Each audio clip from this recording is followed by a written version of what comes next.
का ध्यान करना। ब्रह्मचित्त नाम का एक शिव भक्त, जहां शंकर भगवान का जल बहता है, वो नाली जितनी दूर तक जाती है, थोड़ी दूर तक नाली देखिए ना मंदिर के अंदर, जम के बोले जरा देखिए, वो बहुत लंबी तो नहीं जाती ना, केवल शंकर की जलाधारी से थोड़ी दूर तक वो पानी जाता है, बाद में वो खड्डे में चले जाते। जितनी दूर तक वो नाली जाती थी उतनी दूर तक वो ब्रह्मचित्त शिव भक्त उस नाली को साफ करता था।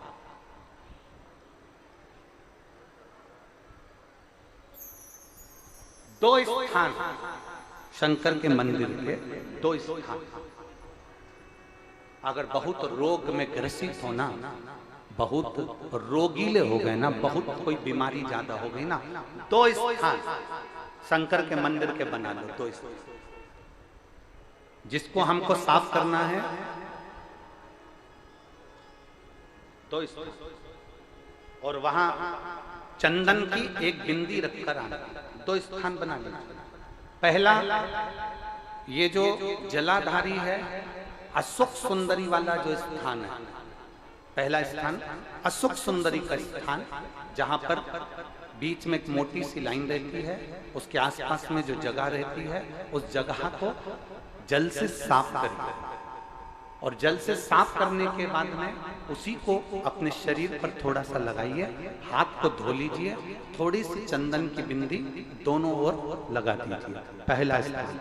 दूसरा स्थान, जहां से पानी बहकर जाता है, उस पूरे स्थान पर से कहीं भी एक तुम्हारा मन कर जाए, उस स्थान को थोड़ा सा हाथ से और जल से साफ कर दो, और वहां भाग को अपने हृदय से या शरीर में जहां रोग है, तकलीफ है, बहुत कष्ट है, बहुत दर्द है, उस स्थान पर लगाओ, और चंदन की हाथ धोने के बाद चंदन की एक बिंदी उस स्थान पर, वो नाली वाली जगह पर कहीं पर भी रख दीजिए।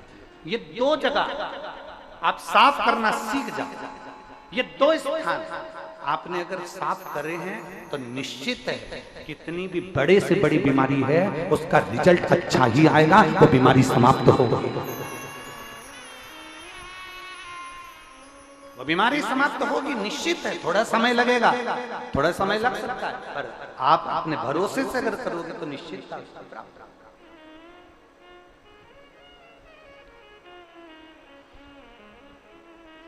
ब्रह्मचित्त नाम का एक शिव भक्त, शंकर जी की जो जलाधारी थी, उस जलाधारी के सामने जो गुआरी नाली थी, उसको स्पर्श कर उसको धो रहा। प्रतिदिन उसका नियम ही है, रोज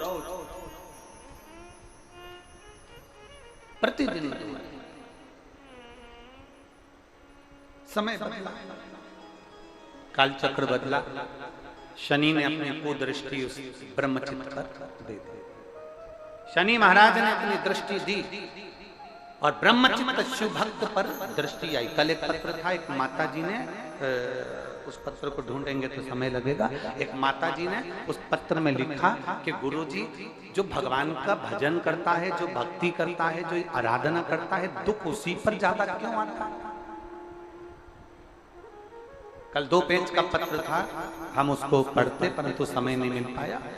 सबसे ज्यादा दुख जो भगवान की भक्ति कर रहा है, जो भगवान का भजन कर रहा है, जो भगवान का स्मरण कर रहा है, उसी को तकलीफ क्यों आती है? शिव महापुराण की कथा कहती है, सोने में खार होता है, उस सोने को जलाया जाता है, तपाया जाता है, कूटा जाता है, खूब जलाते, खूब कूटते, खूब तपाते, और जब आखिरी में तप जाता है, कुट जाता है, और उसका खार समाप्त हो जाता है तो वो निखर जाता है। उसी तरह मनुष्य जब भगवान का होने चालू होता है तो भगवान उसको तपाता है, इतना तपाता है, इतना तपाता है कि उसको तपाते तपाते फिर उसको अपना बना लेता है। और जब एक बार वो शंकर का हो गया तो फिर वो भटकता नहीं, शिव का ही रहता है।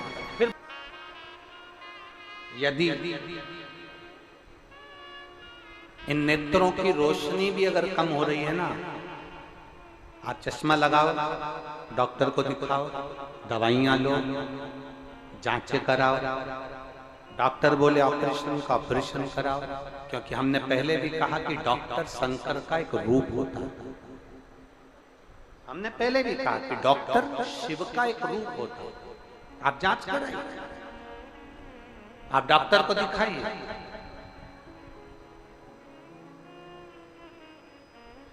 और जब डॉक्टर को भी दिखाते हुए आपकी आंखों में अगर आराम न लगे तो फिर किसी शिव मंदिर में का शिवलिंग हो, जलाधारी हो, और वो जलाधारी का पानी, शिवलिंग की जो जलाधारी होती है वो थोड़ी मोटी होती है। बोलो बोलो, देखा है आप लोगों ने कि नहीं देखा? जिस पे ये शिवलिंग रखा रहता है, ये शिवलिंग जिस पे रखा है वो मोटा होता है कि नहीं?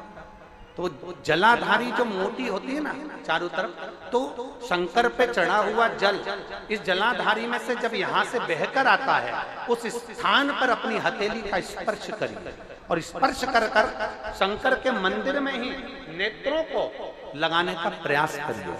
22 से 25 दिन तक आंखों में लगाने का प्रयास करना। 30वें दिन हमको पत्र लिखकर भेजना कि आपकी आंख की रोशनी बढ़ना प्रारंभ हुई कि नहीं, आपका चश्मे का नंबर ठीक हुआ कि नहीं। नेत्रों पर इस स्थान का महत्व है।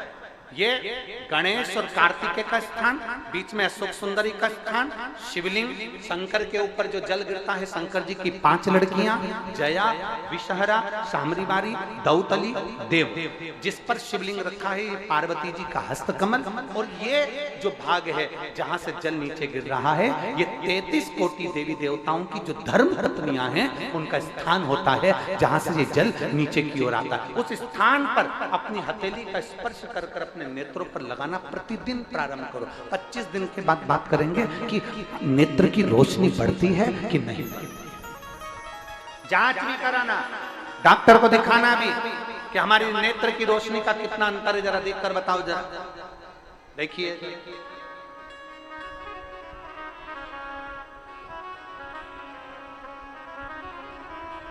होगा कि ये जो जल सामने से नाली में से बहकर थोड़ा जो पड़ता है, उस स्थान पर 33 कोटि देवताओं का स्थान होता है। बताया था पहले?